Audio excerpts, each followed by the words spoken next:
Takže ahoj lidi, já vás vítám u dalšího videa a tohle video bude další video a to bude Rozeber to.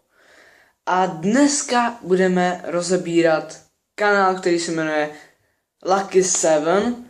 Nevím, jestli někdo z vás sleduje Huggyho, ten na něj točil reakci, jak Lucky 7 udělal hate na Huggyho, ale teďkon tady mám video, kde má Péťa TV je rakovina YouTube, takže vy to budete určitě slyšet, akorát, že neuvidíte to video. Kámo, tak to ne. On tam sedí na nějaký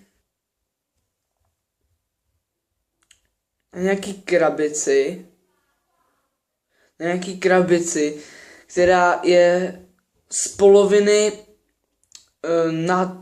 naruplá. A ještě k tomu on tam udělá servus lidi, pak si vezme nějaký garnier, kam. Teďkon tady drží nějaký garnier a má normálně to i normálně kráva má hezčí hovno normálně. No pak... Kamarádi, uděláme se štílečka na hlavu, OK? OK, tak fajn, jdeme se na to. Když rozvířka ohrnu rukáv, OK? Aby Péťa TV měl možnost, abych se mu mohl vymalovat pokoj, jak říká Huggy, haha. Počkat. Aha. Ty pičo. Dobrý. Ukážu, kolik to tam je. To tam hodně a teď sledujte. Jo. Jo, super, takže tady Lucky 7 nám říká, že aby Huggy viděl, nebo spíš, aby měl důkazy, že k němu má přijít a má mu vymalovat stěnu, protože on to nosí jak fakt štětec. On to nosí takhle úplně takhle jak štětec. Normálně jsem myslel, že se zeblil normálně. Ještě k tomu si vezme ten garnier. Takhle si ho dá. To je asi tak týden prošlý. Fakt týden prošlý. A ještě udělá. Tady máte, tady to vidíte. A takhle mu to úplně stýká. A pokud dělá. A takhle dělá úplně. A pokud dělá. No jasně, ještě, on to snad měl ještě nějak takhle. Ten se těch vlasů ještě ani nejedl. A pak mu to takhle kapalo úplně, fuj. No jo, ble. A za chvilku to začne stuhnout. Jo, tady máme tutoriál, jak se správně nagilovat garnier prošlým garnierem. Jo, přesně tak. Takhle se budu gilovat. Přesně takhle. Za chvilku to začne tuhnout, OK? Jo, takže asi za 5 sekund to bude tuhnout. Takže máme 48 sekund na videu a u mě je 3 minuty 46 sekund. Takže to bude asi nějak. No jasně, ten to má jak T-Rex, tyjo. Ty bodáky, tyjo. Fakt, že jo. Vlastně pak to střihne a má asi. No tak to ne. On má na skříni nalepený koníky. On má normálně nalepený koníky na skříni. Ještě tady má kometa. A víte, co se říká o kometě? No.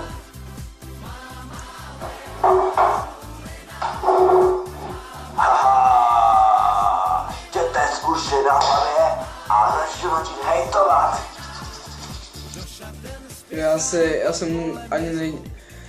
Já jsem ty vole.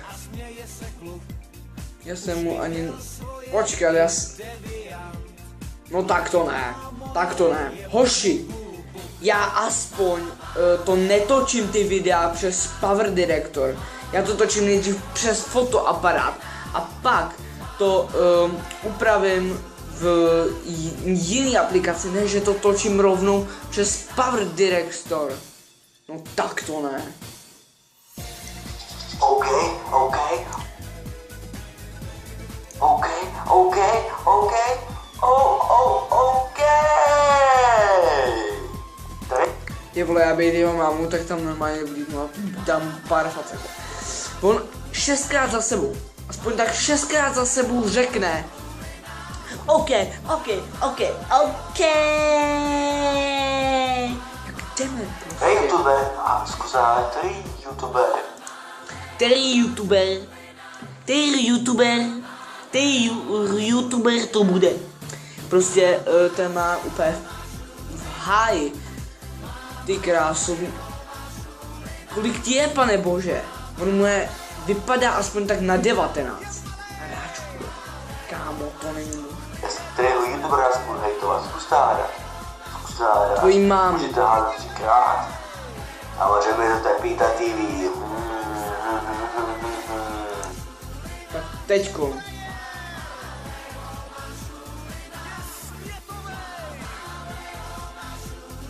Ne, to nemá cenu. Co bychom řekli tomu člověku? Tak ten člověk si myslí, že je youtuber, no, není.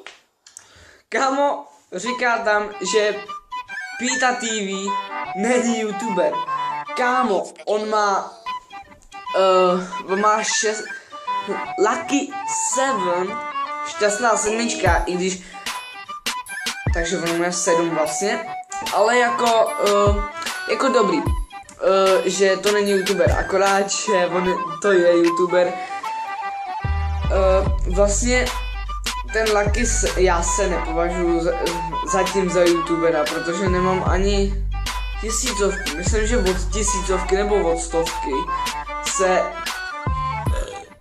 dá považovat, že jsi youtuber, ale Pita TV nevím, jestli má nějak 200 nebo 400 tisíc. Je to jenom trapák, OK. Trapák, OK. Tento YouTuber v uvozovkách. Dělá nějaký videa. To znamená, že reaguje na nějaký ten videa, co znamená, že měl reagovat i sám na sebe. Ty vole.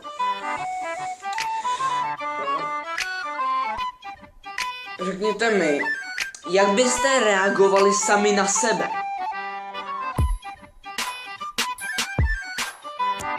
Takže já vám teď tady ukážu, jak sám na sebe reaguju. No takže ten Lucky 7 je úplně vypatlený. No tak to je fakt úplně vypatlený. Ten banán, ten prostě úplně, co to o něm mluví, prostě to není možný. Tak asi nějak tak. OK, já jsem tak řekl, aha, že to mě, já nechož. Že si kamarádi zukluk.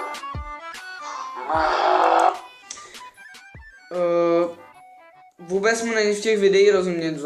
To i kdybych měl rouru normálně u ucha a u huby to měl. Tu rouru, kdyby se měl u ucha a u jeho huby by to končilo, tak by se mu stejně nerozuměl. Ještě ty jeho ksichty, ty vole. Vyrazil Čau kamarádu kluk, vole, kamarád můj známej, vole, starý známej tu kluk, haha, ne, myslím do prdele, my se s ním hodně péro, vole, někde v Praze, vole. No je to, že když sajte na to udělat. Jo. Takže on si prej tady mastí péro, akorát, že ta jeho tyčinka, to tam asi není vidět, jelikož on dělal, ten tam asi strkal žiletku do šuplíku, nebo já nevím. Že samozřejmě, že Duklok udělal na to dřív video než ty, co se o tom bude? Co se o tom bude? Že asi kouřil péro jede v Praze, vole. Jo, nevím, jestli Pita TV bydlí v Praze, ale nevím, nevím. Vlastně bíkečku, vole. Až na to, že ještě bych neslyšel, že kdyby někomu někdo kouřil péro, nebo párka, takže by to mělo zvuk takhle. Ne, takhle ne. To se dělá když běhá, kurňa. To je absolutní vemeno. Kdyby dělal, tak nic neřeknu, ale on dělá. To je fakt. Vole. Víš, mu ty zuby nevypadnou a ten jazyk prostě, ty kráso. Protože to natočíš reakci. Protože já na to čekám. Já schválně, pičo. Abych ten youtuber, čo vole, nasral svým argumentováním, vole, a je mi jedno žeráčku, je mi jedno, vole, co jsem dělal, co republika Slovensko prdel. Protože já jsem nejlepší YouTube. Nevím, jestli si někdo sebe dělá prdel.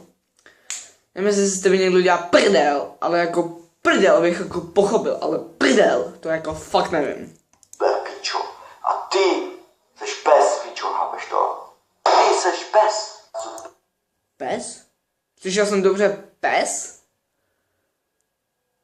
Podle toho, v jakém smyslu to myslí. Jestli to myslí v té hře nebo v té zvířecí, tak jako nevím. Ale jako jestli má 641 odběratelů a Péťa TV má dost hodně velký náskok, tak jako nevím. Pán, ty jsi pes, OK? Rozumíš? Tam máš někde misku, a tam je prdel, máš misku, máš tam žrádlo a pití a můžeš tam žrát svůj nevymachám kubou, pičo. Ještě pusu na tebe, ty smrde. Thoughts become action, tell me what's happening. What's your mind wrapped in, wrapped around, wrapped. Vážně. Tak teď si zahrajeme na Luckyho 7.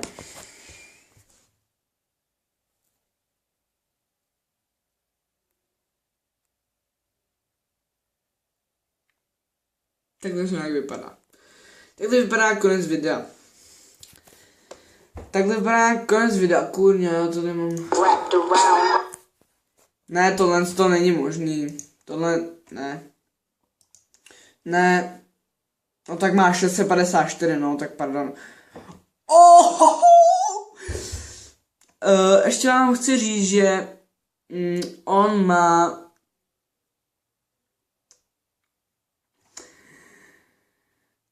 toho kluka, který mu je všechno uprdele. Tak ty dislikey, co tam má, tak mu asi uprdele nebudou. Takže já si s váma loučím, jestli tohle další video jestli chcete další video z Rozeberto, tak nezapomeňte rozbít to tlačítko like a u dalšího videa se mějte a čau.